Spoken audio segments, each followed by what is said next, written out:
രോഗം ബാധിച്ച അമ്മയും കുട്ടിയും മരിച്ചതിന് ശേഷം രോഗമില്ലാത്തൊരു നേരത്തെ നമ്മൾ റിയലായിട്ട് നടന്ന സംഭവം തന്നെയാണത്. അതായത് രോഗമില്ലാത്ത ഒരു കുട്ടിയെ വീണ്ടും രോഗം ഉണ്ടെന്ന് പറഞ്ഞുകൊണ്ട് ഡോക്ടേഴ്സ് പറയുന്നു, ആ സ്കൂളിൽ ഹെഡ് മാസ്റ്റർ പറയുന്നു ഈ കുട്ടിക്ക് രോഗമില്ല. പക്ഷെ അവിടെ പഠിപ്പിച്ചുകൊണ്ടിരിക്കുന്ന മറ്റുള്ള സാറുമാർ വരെ എതിർക്കുന്നു. കാര്യം അവർക്കും അതാണ് ഏറ്റവും വലിയ വെച്ചാൽ ആ സാറുമാർക്കെങ്കിലും അത് തിരിച്ചറിയാം. കാര്യം കുറച്ച് നമ്മളെക്കാട്ടിലൊക്കെ കുറച്ച് വിദ്യാഭ്യാസം കൂടുതലുള്ള ആൾക്കാരായിരിക്കും. കാര്യം പ്രത്യേകിച്ച് കുട്ടികൾക്ക് ക്ലാസ് എടുത്ത് കൊടുക്കുക അധ്യാപകർ എന്നൊക്കെ പറയുമ്പോഴത്തേക്ക് അവർക്ക് കുറച്ചുകൂടെ പറഞ്ഞ് മനസ്സിലാക്കാം, രക്ഷിതാക്കളെ പറഞ്ഞ് മനസ്സിലാക്കാം. പക്ഷെ അവരും കൂടെ സപ്പോർട്ട് ചെയ്യുന്നതുകൊണ്ട്, അവർക്ക് പബ്ലിക്കിന് സപ്പോർട്ട് ചെയ്യുന്നതുകൊണ്ട് ഈ കുട്ടിക്കെതിരെ എഗെയിൻസ്റ്റ് തിരിയുന്നതിന് ശേഷം ഈ കുട്ടിക്ക് നിവൃത്തിയിലായാലും ഈ കുട്ടിയുടെ സമനില തെറ്റുകയാണ്. ആ സമനില തെറ്റുന്ന സമയത്ത് മുത്തശ്ശിക്ക് മനസ്സിലായി. കാര്യം ഇതൊരു കൊച്ചുകുട്ടിയാണ്. കാര്യം മുത്തശ്ശി വയസ്സായി, ഇവരുടെ കാലശേഷം ഈ കുട്ടി ഇതിനെക്കാളും അനുഭവിക്കേണ്ടി വരും. തീർച്ചയായിട്ടും അതെ. അങ്ങനെ അവസാനം മുത്തശ്ശിയും കുട്ടിയും കൂടെ സൂയിസൈഡ് ചെയ്യുന്നതാണ് ഇതിന്റെ.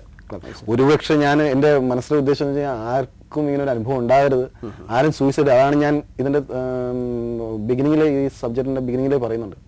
ഇതൊരു കൽപ്പിത കഥയല്ലെന്നും ഇത് നടന്നുകൊണ്ടിരിക്കുന്ന സംഭവങ്ങളാണെന്നും അതുപോലെ തന്നെ ഇതിനെ നമുക്ക് ഇവരെ സ്നേഹിക്കാൻ സംരക്ഷിക്കാൻ പറഞ്ഞുകൊണ്ട് നമ്മൾ ഒരു നറേഷനിൽ കൂടി ഫസ്റ്റിൽ പറയുന്നുണ്ട്.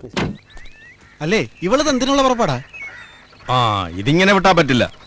നിക്കടിയോടെ ഈ നാട് മുഴുവൻ രോഗം പരത്താനാ നിന്റെ പരിപാടി. ഇവളോടൊന്നും വേദോതിട്ട് കാര്യമില്ല. ഈ രോഗമുള്ളവരൊക്കെ കൊണ്ടുവന്ന് പരത്തും.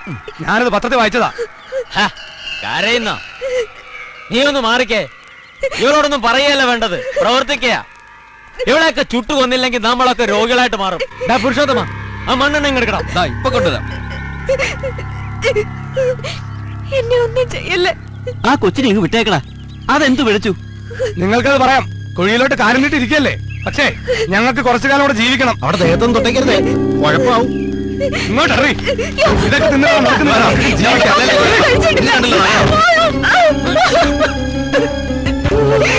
ഈ ശ്യാമത്തിന്റെ ചിത്രീകരണ സമയത്ത് എന്തെങ്കിലും അനുഭവങ്ങൾ ഉണ്ടായോ? പ്രത്യേകിച്ചും ഇത്തരമൊരു സിനിമയുടെ ചിത്രീകരണ വേളയിൽ ഇതിനെക്കുറിച്ച് ഒരുപാട് റിപ്പോർട്ടിങ്ങുകൾ ഉണ്ടായിരിക്കുമല്ലോ.